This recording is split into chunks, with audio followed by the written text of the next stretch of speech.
It has been quite a while since I have done a commercial market update, but that's what I'm doing today. Stick around.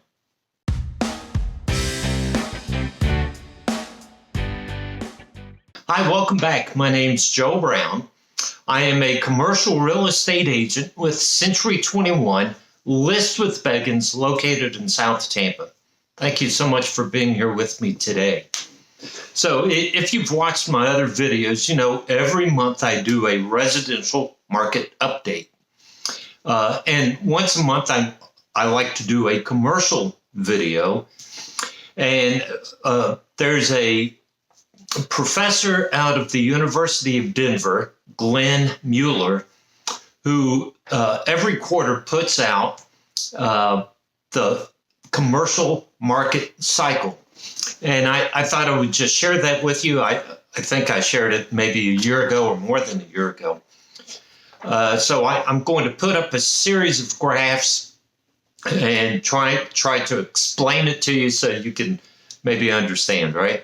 So let me just put up this graph that shows the market cycle.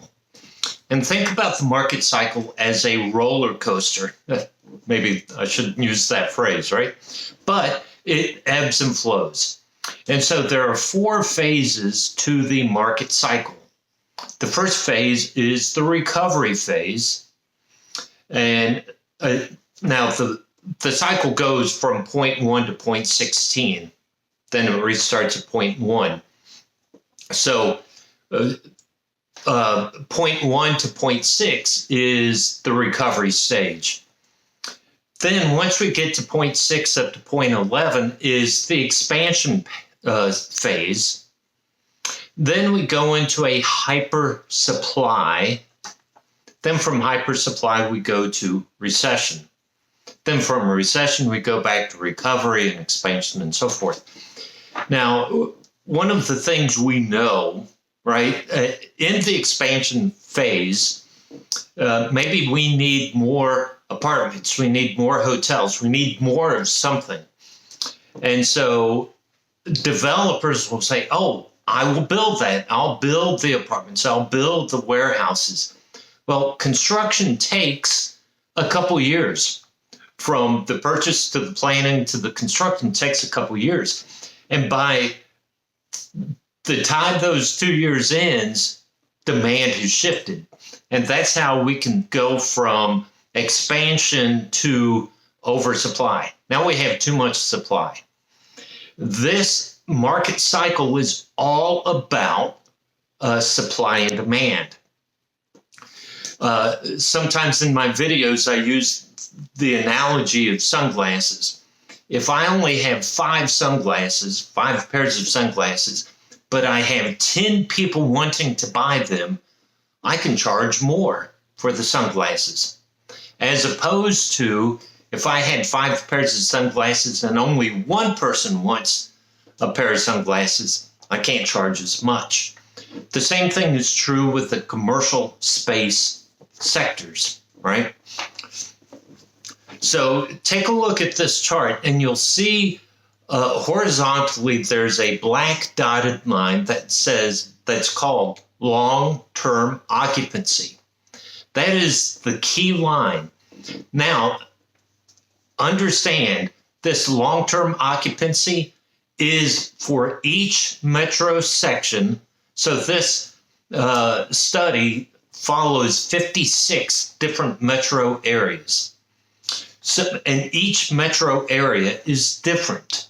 And so the long-term occupancy for each metro area varies. And then this long-term occupancy also varies by sector, whether it's office or retail or industrial. So understand there's a lot of nuances when we look at long-term occupancy. So now that you have a look at what the chart looks like and the cycle looks like, let's look at different sectors and how the Tampa metro area looks. And when I say Tampa metro area, it's just not city of Tampa, but it incorporates Tampa and St. Petersburg and Clearwater, this whole area. So let's first take a look at office. And so here's the chart for office, and this chart shows all 56 different metro areas. And you can see that Tampa is in the recovery stage. Now, currently, Tampa has a vacancy. Now, let me say this too. Office has different classes of buildings. Class A buildings are new, right? They're the new, fresh buildings. Then there are the older buildings that we'll just call Class B. Well, Class A buildings currently has a vacancy of 24.8, and Class B buildings is 18%. So you can see those vacancy rates are higher than our long-term occupancy rate, but Tampa's recovering. Tampa is expected to grow population-wise, especially in the professional services area for employment. So the demand for office space will be greater in the next year or 2 years. So Tampa's in the recovery stage. And remember, this chart is all about supply and demand.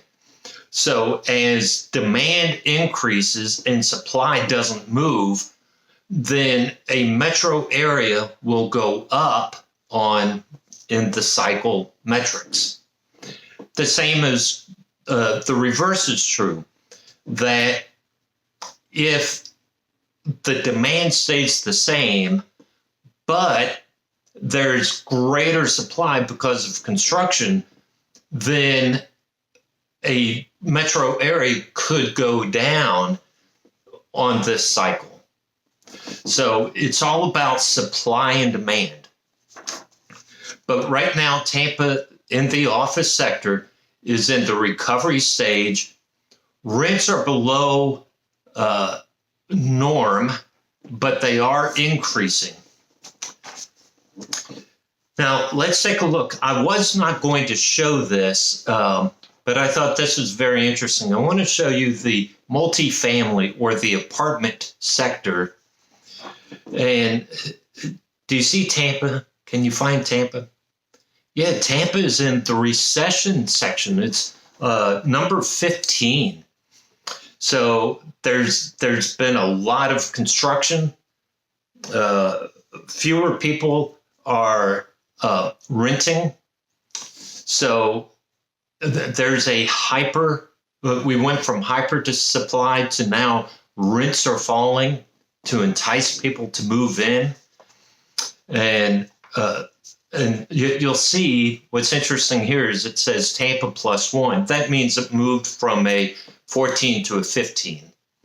And it can go back, again, depending on supply and demand. So we are oversaturated with apartments right now. This is a trend we want to watch. Let's now take a look at industrial, but because Tampa is a logistics hub and demand for industrial is quite high. So what does this market report show? Yeah, can you see Tampa? Yeah, Tampa is in hyper supply right now. We're at 13, just because there's so much construction, and so there's a lot of vacant space right now. So it's in hyper supply. Again, supply and demand. There's a lot of supply out there, and so to entice people to move in, rents have to drop. We're still above occupancy rate. In fact, industrial right now has a vacancy rate of 5% for flex space and just about 8% for industrial. So very strong, 92% occupancy rate. So we expect that space to fill up as more logistics companies come into the Tampa area. Now, here's a sector that is very interesting. Let's look at retail. And what do you see? 54 of the 56 metro areas are at the top at 0.11, which means there's an equilibrium between supply and demand. Rents are high, right? People are willing to pay the higher rent. For Tampa, the vacancy rate is 9%. So very robust, 91% occupied, very robust.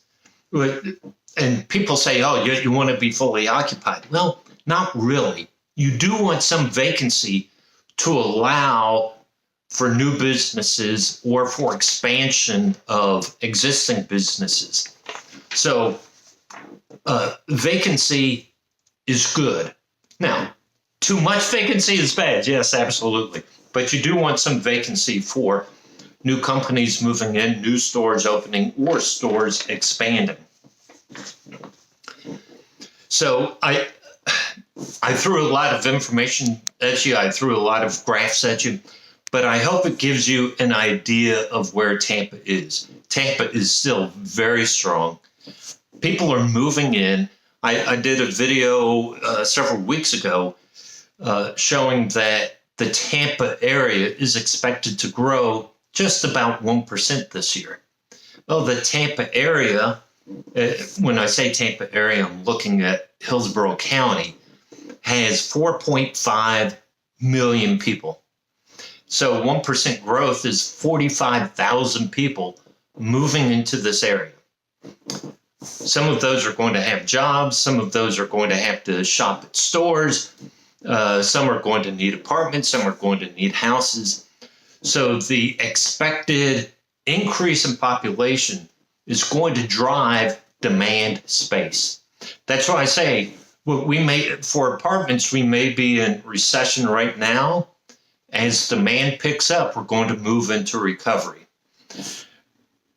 Retail and office, I expect to increase demand. So I find this, I'm a data geek. I find this very interesting. That's why I wanted to share it with you. If you have more questions about this, please reach out to me. Go to my website, which is joebrown-commercial.c21.com. I have different blogs out there. You can search for properties.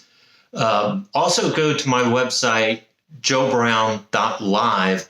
I have blogs. I put several blogs every week out there. And at least once or twice a week, I have commercial blogs, which you may find interesting. So reach out to me. Let's see if I can help you. And until next week, take care.